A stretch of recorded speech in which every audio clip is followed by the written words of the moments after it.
and his Zimbabwean counterpart Emmerson Mnangagwa will co-chair the SA-Zimbabwe Bi National Commission a day later. The two leaders are also expected to discuss the current economic and political challenges in that country.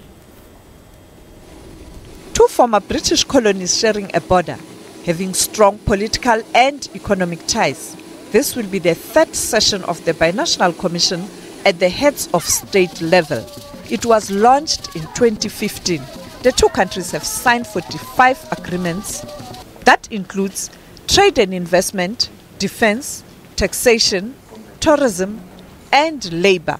I would imagine, which is one of the issues raised by Minister Gwele, that of the special dispensation we started in 2008-9 for Zimbabweans.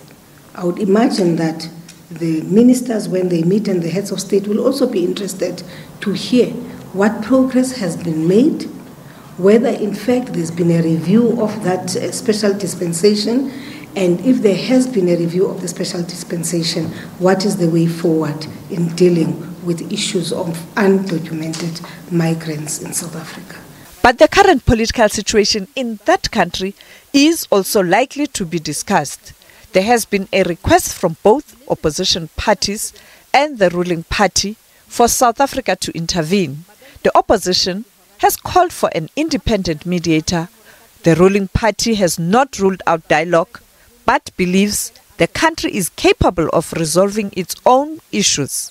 We cannot be dictated to by the American administration on how we should conduct our affairs as a sovereign state.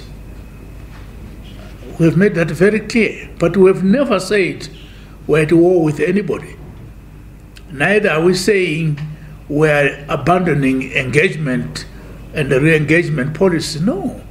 We would want to get out of a situation where we have this kind of animosity, but we can only do so once we correct and chlorinate our domestic front in the country. Last month, on the sidelines of the AU summit in Addis Ababa, Ethiopia, President Cyril Ramaphosa told SABC that Pretoria is in discussion with Harare. It sought to find solutions to the raft of challenges facing that country. President Mnangagwa is committed to making sure that Zimbabwe moves on from the past that they have had. He wants to grow the economy. He wants to make sure that they mobilize investment. And it is for this reason that we have called for the lifting of sanctions against Zimbabwe. They are facing enormous challenges. Trade between the two countries is skewed in favor of South Africa.